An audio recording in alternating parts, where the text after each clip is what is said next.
Aqui, ó. Padre Fábio, se eu estiver errado, me corrija. Quem escreveu foi a Ana. Eu recebi um convite para trabalhar na comunidade e não aceitei. Fui severamente criticada por isso. Eu sei que moro perto da igreja, passo em frente e poucas vezes entro. Mas eu nunca deixei de dar um sorriso para o garoto que vigia os carros, vê-lo feliz. Quantas vezes minha vizinha, que é sozinha, me convida para entrar e conversar, eu nunca recusei. Quantas vezes pelo caminho encontro pessoas conhecidas que elogiam os meus filhos com sinceridade.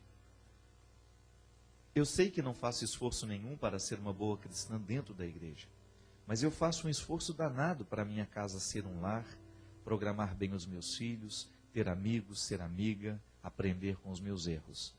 Eu me considero cristã, porque amo Jesus. O que eu recebo de bom é consequência. Sua bênção. Um grande abraço, Ana. Na verdade, a Ana fala demais, é um desabafo, né? Ela deve ter sido criticada por não ter nenhuma atividade dentro da igreja, né? Eu acho interessante, Ana, que a primeira coisa que a gente tem que viver, realmente você já está vivendo. Não adianta nada a gente estar enfiado lá dentro da igreja e a gente ser uma pessoa ruim, não é verdade, gente? Aliás, o que é de gente ruim que você encontra enfiada dentro da igreja, aquelas que falam assim, tem 30 anos que eu coordeno a pastoral do batismo. Mas ela é um mau humor em pessoa, ninguém aguenta ela em casa, né? Precisou, às vezes está precisando ser batizada. Batizada na alegria, né? Para ver se melhora, né? Às vezes a gente é um contra-testemunho mesmo. Às vezes as pessoas veem, aquele lá está lá dentro da igreja. Deus me livre, eu não quero ser igual a ela, não. O grande problema, o Nietzsche dizia isso, né? Um filósofo ateu, ele falava assim, o problema do cristianismo não é Jesus, são os cristãos. A palavra de Jesus é maravilhosa, a vida de Jesus é maravilhosa, mas quando você olha para os cristãos, se desanima. E ele tem um pouco de razão. Às vezes, minha gente, nós acreditamos, né? Nós acreditamos a nossa salvação na nossa pertença à igreja. Cuidado. Porque às vezes, e Jesus já falava isso, as prostitutas vos precedem, isto é, vão entrar antes de vocês no reino dos céus. Porque Jesus sabia muito bem da qualidade religiosa que se tinha naquele tempo. Ele via os bastidores dos templos e ele via que o espírito que prevalecia ali realmente não era um espírito bom. As pessoas não agiam, né? O culto religioso não era para torná-las melhores, mas era para aparecer. Quando você via que aquela pessoa estava fazendo tudo o que estava fazendo para ser vista, Jesus criticou severamente os fariseus, chamou de sepulcro caiado. O que é um sepulcro caiado, né? A gente sabe direitinho, é aquela cova feia que só passou uma de mão de cal. Tá tudo podre ali dentro, mas por fora a gente faz bonitinho, aquele mármore, aquela coisa toda. Mas vai abrir lá para você ver que tristeza que é. A contradição da beleza do que está fora para a podridão que está dentro. É isso que nós precisamos analisar. Eu sempre digo isso, olha, religião de cumprir preceito, de fazer o absolutamente necessário, não. Agora, Ana, pode ser que desta sua experiência de bondade nós estejamos necessitados. É bonito isso, você pensar assim. Já que você sente que está tão bem encaminhada para a vida, quem sabe a sua participação na comunidade vai ajudar a encaminhar bem os que estão lá. O seu testemunho pode ser mais vivo. Mas que isso não seja uma obrigação, minha filha. Se você não descobrir o valor de estar lá dentro, não adianta. Não adianta você ir por obrigação. A participação na comunidade, ela tem que ser fruto de um movimento natural de Deus em nós. E volto a dizer, às vezes a gente fica condenando as pessoas porque elas não participam do mesmo grupo que nós. Vocês recordam isso? Quando começou o movimento de renovação carismática, o quanto que quem não era da renovação carismática era desprezado? Parecia que estava no inferno. A gente, né? Quantas vezes eu fiz esse discurso? A gente ela é uma pessoa, mas ela não é renovada. Como se ela fosse uma pessoa de segunda categoria, né? Terceira categoria. A renovação, não, pelo amor de Deus. E tanto é que a gente superou tudo isso, né? A gente enxergar que quanto mais Deus entra na nossa vida, mais tolerante a gente fica com os outros. Um termômetro bonito de conversão é a tolerância. Não adianta nada ir à missa, comungar, fazer tudo, papapá, se quando você chega em casa, você não tem tolerância com as pessoas que são difíceis para você. E mesmo porque o evangelho está sendo proclamado nessa hora. Na hora que você abre a porta que você chegou da missa, se não existe um testemunho no seu jeito de viver, no seu jeito de acolher os que estão lá, os que não foram, né? Porque tem gente que já chega com aquela cara emburrada, né? Ninguém foi à missa nessa casa hoje. E tá todo mundo feliz lá, né? A única pessoa que tá mal é a que foi.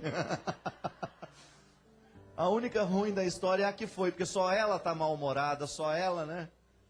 Aí parece que a gente faz o absolutamente contrário do que viria fazer. Aí a gente trata mal, a gente chuta o cachorro, né? Derruba o balaio de manga. Como se todo mundo tivesse que, né, que viver a mesma experiência que nós. Não, pelo amor de Deus. Eu sempre digo isso, olha. O principal da religião em nós tem que ser fazer a gente ser um ser humano melhor. Isso não é reduzir a religião ao contexto do humano, não. Mesmo que a gente só pode ser melhor quando nós vivemos a vida na graça. Fora da graça, a gente só é desgraça. Não é? A gente vira uma desgraça se a gente não está na graça. Então, a minha experiência com Jesus, ela me faz ser melhor. A minha participação na Eucaristia me faz ser mais tolerante com os que eu não conheço, com aqueles que não vivem do mesmo jeito que eu. E assim eu vou aproximando as pessoas de mim, gente. Eu não posso entender que uma pessoa seja religiosa, literalmente falando, o bom sentido da palavra. Religioso é aquele que liga, que religa, que traz para perto. Agora, se eu sou um religioso, se eu espanto todo mundo, alguma coisa está errada comigo. É igual freira, que a gente tem medo de freira, né? Todo mundo tem medo, um pouco de medo de freira. Claro que tem muita freira, irmãs religiosas. Eu, particularmente, tenho experiências muito positivas com irmãs. Mas existem pessoas que têm pavor, sabe por quê? Por causa daquela época que isso.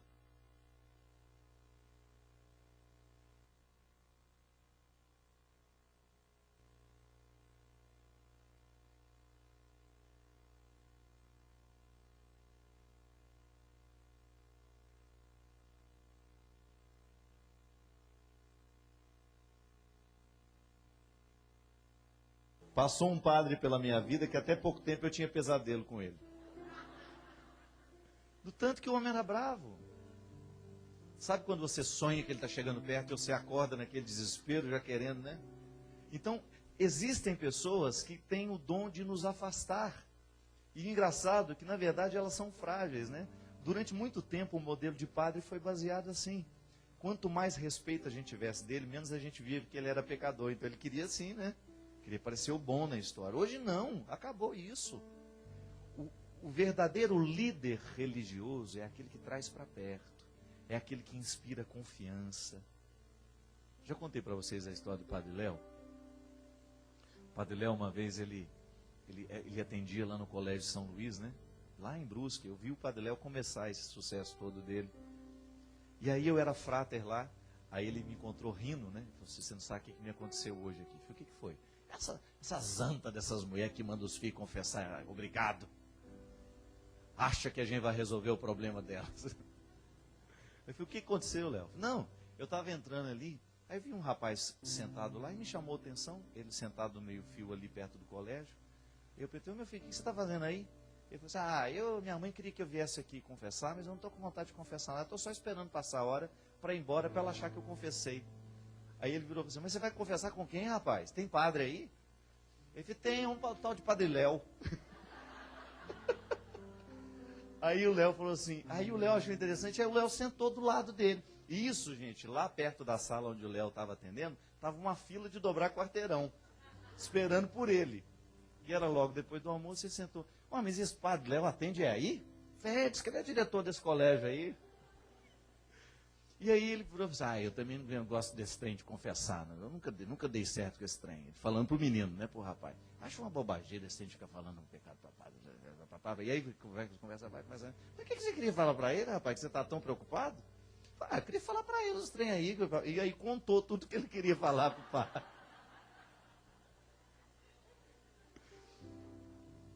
Aí contou tudo que tinha que falar. Não, na verdade minha mãe queria que eu viesse, porque ela sabe que eu fiz, papapá.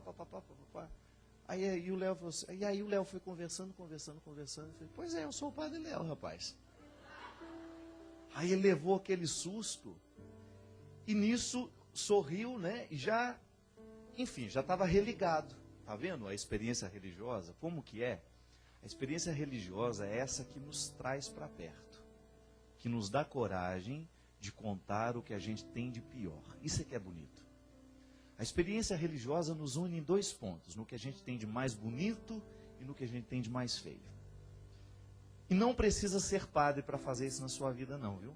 Às vezes você tem amigos que cumprem o papel de serem religiosos na sua vida, porque eles lhe encorajam para você trazer para fora o que você tem de pior. Ou lhe encorajam para trazer para fora o que você tem de melhor. Aquela experiência de quebrar os paradigmas, né? Porque ele poderia muito bem falar, ele poderia passar direto, não. Eu só atendo confissão dentro da minha sala, você vai ter que agendar um horário comigo. Ele nunca mais volta. Nunca mais volta. Agora, se a gente quebra o protocolo para aproximar, isso é uma experiência. É o que Jesus fazia, minha gente. Eu pergunto para vocês, Jesus tinha algum protocolo ao lidar com as pessoas? Não tinha. Liga para a minha secretária, passe um e-mail, que eu vou ver o que eu posso fazer para você. Não. Era a experiência de encontrar. É aquela experiência de você estabelecer o vínculo que pode. E de você fazer o bem que você pode. É bonito você pensar isso. Eu penso isso também. Você descobrir que a sua atitude pode ser religiosa o tempo todo. Aí você descobre que você reza com a sua atitude. Quando você faz questão de oferecer ao outro o que você tem de melhor. Quando você faz questão de dar ao outro a sua melhor parte. Então eu não vivo para fazer fofoca, eu vivo é para congregar. Se a minha palavra não vai fazer diferença, eu não vou falar. Para que eu vou magoar você? Volta a dizer, né? É aquele espírito de porco, né? Tem gente que só faz questão de dar notícia ruim. E vaza, né, depois, né? E fica bravo se alguém deu a notícia ruim antes dela. Como é que você já sabe? A nossa experiência não precisa... É isso que eu estou falando. A participação na comunidade é importante por causa da vida sacramental. Ponto. Da vida sacramental nasce a vida fraterna. Então eu gosto de estar na minha comunidade porque eu me encontro com as pessoas, eu estabeleço vínculos, eu descubro a necessidade de um e outro, aí faço aquilo que nós falamos no primeiro bloco. De repente eu descubro que tem uma família necessitada de ajuda financeira. As aparências enganam, gente. Quanta gente às vezes está necessitando de um dinheiro para uma consulta e não tem? Quantas pessoas estão necessitadas às vezes de uma caixa de remédio e não tem coragem de pedir? A crise, ela está em todo lugar. E aí entra o desdobramento da vida na comunidade, que é a minha sensibilidade em perceber as pessoas, em tratá-las bem, em acolhê-las, em ser amigo delas. Isso é cristianismo. Veja bem que no antigo, lá no Ato dos Apóstolos, qual é a palavra que deve identificar a comunidade? É a comunhão. Tanto é que, olha, os cristãos eram vistos, e o que eles falavam? Vede como se amam. Esse é o termômetro. A nossa religião, ela está provocando frutos em nós à medida em que nós estamos demonstrando que nós amamos. Se não, é conversa fiada. É conversa para boi dormir. É rito que não tem poder de mudar a vida de ninguém. Nós não podemos fazer uma experiência assim. Não posso estar dentro da igreja, mas se a igreja não está dentro de mim, não vai acontecer nada na minha vida. Senão o reino não acontece. Meu avião cai, as coisas caem, eu vou para o chão, mas nada é transformado dentro de mim. A gente não falava no início do programa que no momento da queda nós descobrimos um jeito novo de renascer, de levantar, de recomeçar? Pronto, é disso que nós estamos falando. A minha experiência dentro da igreja, ela me fortalece no momento da minha queda. A minha vida nos sacramentos me fortalece para me erguer destas inúmeras quedas que vão acontecendo ao longo da minha história, ao longo da minha vida. E isso é o bonito, né? quando a gente descobre que dentro de mim há ainda um espaço a ser descoberto. O meu cristianismo ainda não está totalmente revelado. E há algumas áreas da minha vida em que eu ainda estou no Antigo Testamento. Eu ainda preciso conhecer Jesus. Porque às vezes nós já conhecemos Jesus em diversas áreas da nossa vida, nós já conhecemos Jesus. Mas talvez Jesus ainda não tenha entrado em algumas áreas do nosso coração, é porque a gente ainda não apresentou o nosso coração a Ele. Não, Jesus, eu quero ser cristão, mas eu não quero que você mexa no meu dinheiro. Eu não quero repartir isso com ninguém. Então eu sou cristão até aqui. Ah, Jesus, tá bom, eu quero ser seu seguidor, mas eu quero continuar fazendo a minha fofoca, Jesus. Eu não consigo ficar, não. O que eu vou conversar com a Marlene depois do almoço? Então, a gente apresenta o coração a Jesus, mas a gente não apresenta ele todo. Aí é só você pensar. Quais são as partes do seu coração que ainda não foram apresentadas a Jesus? Ou quais foram as quedas que você levou na vida e que você ainda não foi capaz de descobrir o que aquilo poderia te ensinar? Ou às vezes até descobrir que está deitado lá até hoje, né? É como se o Luiz Augusto, ao saber sobrevivente, né, o saber-se sobrevivente do acidente, ele decidisse ficar no meio dos escombros. Quantos de nós, o avião cai, a gente sobreviveu, mas a gente fica no meio dos escombros? Ou não é raro isso acontecer, não? Quantas vezes você descobre que você está no meio de escombros, porque você ainda não teve coragem de assumir que você sobreviveu? Preferiu ficar meio morto. Preferiu fazer a experiência de não ir adiante. Fica lá, precisando de ajuda o tempo todo, sendo vítima o tempo todo. Alguém tem que levar as coisas para você, porque você está no meio dos escombros, não tem coragem de sair. Não, pelo amor de Deus. Depois da tragédia é hora de recolher o que sobrou. Depois do acidente é hora de recomeçar a vida. Se nós sobrevivemos, se nós estamos na experiência favorável de poder continuar, não percamos tempo. Fazer o reino de Deus acontecer é isso, é você tomar a atitude certa para que a vida prossiga. Não temos o direito de ficar parado. Não temos o direito de ficar lamentando, meu avião caiu, e agora? E olha para um lado, e olha para o outro. E olha para um lado, e olha para o outro. Estado de vítima é isso, né?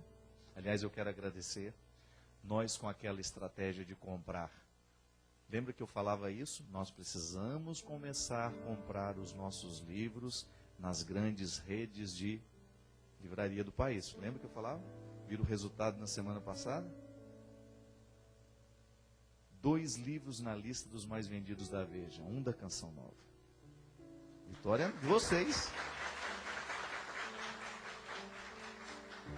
Fiquei feliz demais, porque o Quem Me Roubou de Mim entrou na semana passada, se manteve nessa semana, e se a gente continuar fazendo essa experiência, a gente vai fazer essas livrarias ter os nossos produtos lá, que antes eles não queriam ter.